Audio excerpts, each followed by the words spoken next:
J'ai failli ne pas y aller. La fête de fiançailles de mon frère se tenait dans l'un de ces endroits luxueux conçus pour vous rappeler qui était important et qui ne l'était pas. Des lustres de cristal, des pyramides de champagne, des gens habillés comme s'ils passaient une audition pour la réussite. Je suis restée devant le miroir plus longtemps que je n'aurais dû, ajustant une tenue simple dont je savais qu'elle susciterait des commentaires. Je ne voulais pas attirer l'attention. Je voulais juste être présente, le féliciter, et partir discrètement. Ce fut mon erreur. Dès l'instant où je suis entrée, je l'ai senti. Les regards en coin, les chuchotements. Mes parents m'ont à peine fait un signe de tête avant de se retourner vers des invités grecs qui, à leurs yeux, étaient bien plus impressionnants.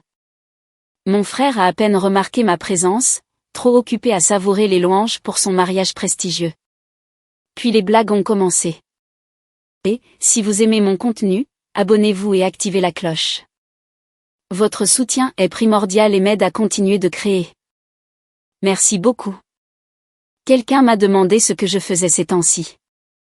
Avant que je puisse répondre, ma mère a ri et a dit quelque chose sur le fait que je cherchais encore ma voix.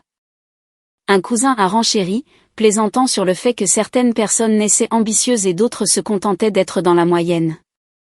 La fiancée de mon frère a souri poliment, clairement incertaine s'il fallait rire ou détourner le regard.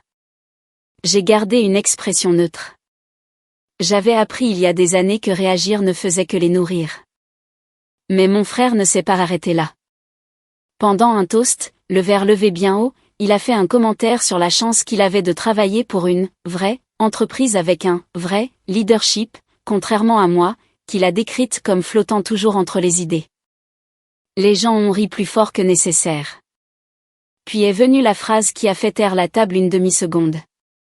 Au moins maintenant, a-t-il dit, avec un sourire narquois dans ma direction, je n'aurai jamais à m'inquiéter de finir comme certaines personnes dans cette famille. C'est là que j'ai réalisé quelque chose. Il ne faisait pas que me taquiner. Il prenait plaisir à ça. Il prenait plaisir à me remettre dans la case qu'ils avaient construite pour moi il y a des années. La case étiquetée « déception ». J'ai pris une lente gorgée de ma boisson. Mes mains ne tremblaient pas. Mon cœur ne s'emballait pas. Car ce qu'ils ne savaient pas, ce qu'aucun d'entre eux ne savait, c'est que chaque personne qui riait à cette table travaillait pour moi.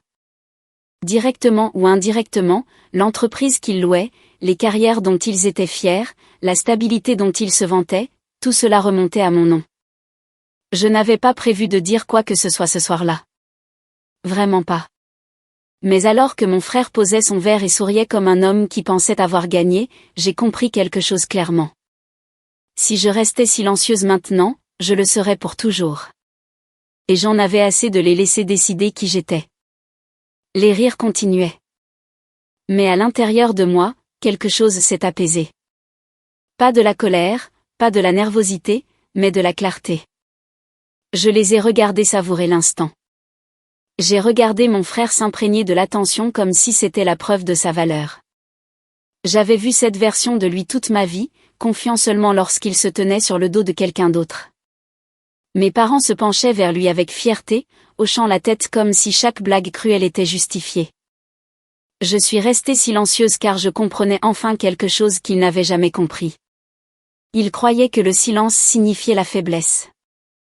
J'ai laissé le moment respirer, je les ai laissés se sentir à l'aise. Puis je me suis levée.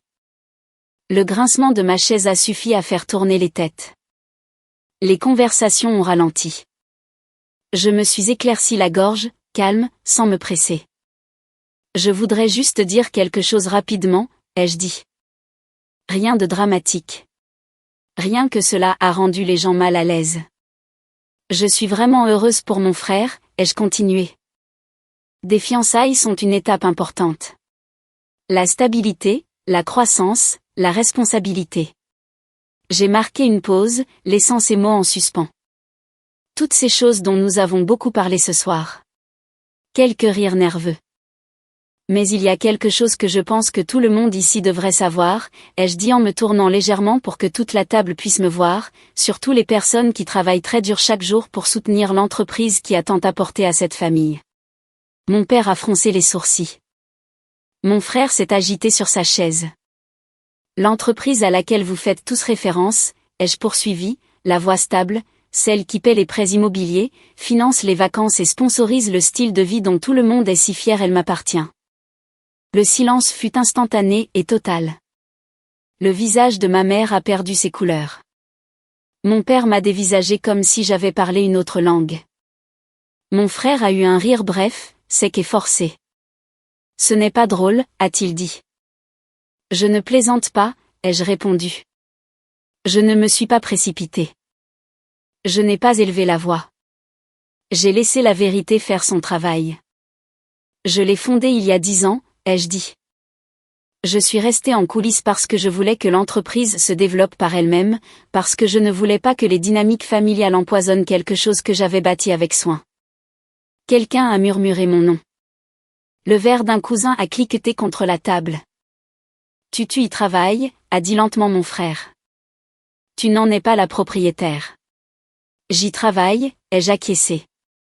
Parce que les propriétaires devraient comprendre chaque strate de leur entreprise, la paie, les contrats, l'expansion y compris le département que tu diriges. Mon père s'est à moitié levé, puis s'est rassis. Ses mains tremblaient. Tu nous as laissé penser que, a commencé ma mère. Je vous ai laissé penser ce que vous aviez besoin de penser, ai-je dit doucement, parce que peu importe ce que je faisais, ce n'était jamais assez. Alors j'ai arrêté de m'expliquer. Le visage de mon frère est passé de la confusion à quelque chose de plus vif. La peur. Donc, pendant tout ce temps, a-t-il dit, j'aurais pu vous corriger, ai-je dit, mais je voulais voir comment vous me traiteriez en pensant que je n'avais rien à offrir. Plus personne ne riait. Je ne suis pas venu ici pour embarrasser qui que ce soit, ai-je continué. Mais se moquer de quelqu'un qu'on ne comprend pas est dangereux, surtout quand tout votre sentiment de sécurité dépend de cette personne. J'ai pris mon manteau. Profitez de la fête, ai-je dit. Et encore félicitations. Alors que je m'éloignais, la pièce est restée figée. Non pas parce que j'avais crié, non pas parce que j'avais menacé, mais parce qu'en un seul instant de calme, les rôles qu'ils avaient attribués pendant des années s'étaient effondrés, et ils réalisaient enfin qui avait été aux commandes depuis le début. Je me suis dirigé vers la sortie, mes talons claquant sur le sol poli, tous les regards braqués sur moi.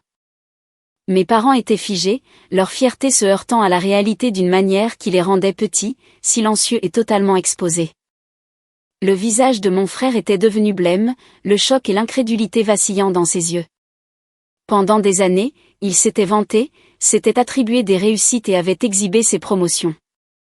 Mais chaque pas qu'il avait fait était sous ma direction, au sein de l'entreprise que j'ai bâtie, l'empire qu'il n'a jamais vraiment possédé. Et ce soir, il le réalisait. Je me suis arrêté dans l'encadrement de la porte, laissant la pièce retenir son souffle. Pendant des années, j'ai été ignoré, rabaissé, comparé, on m'a dit que j'étais inférieur. Vous n'avez jamais vu ce que je bâtissais en silence, ce que j'accomplissais. Pendant que vous riez, ai-je dit calmement, ce soir, vous voyez la vérité que vous n'avez jamais voulu reconnaître. Mes parents ont essayé de parler, d'interposer des excuses, mais j'ai secoué la tête. Aucune parole ne peut défaire ce qui a déjà été fait. Vos opinions ne m'ont jamais défini auparavant, et elles ne le feront pas maintenant. La pièce est devenue complètement silencieuse. Des chuchotements ont commencé à fuser parmi les invités, certains trop stupéfaits pour réagir, d'autres admirant secrètement l'autorité tranquille que j'exerçais maintenant. Je les ai laissés absorber le choc. La mâchoire de mon frère s'est crispée, sa fierté de métal s'effritant.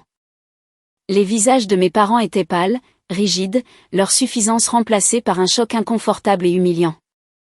L'ironie était évidente. Ceux qui s'étaient moqués, avaient ri et m'avaient rabaissé se trouvaient maintenant dans le monde que j'avais discrètement construit, dépendant de ma vision, de mes décisions et de mon leadership. J'ai souri légèrement, non pas avec cruauté, mais avec satisfaction. La sous-estimation qui avait défini ma vie pendant si longtemps était devenue ma plus grande arme. Je n'ai pas eu besoin de crier, de menacer ou d'humilier. La vérité elle-même avait fait le travail.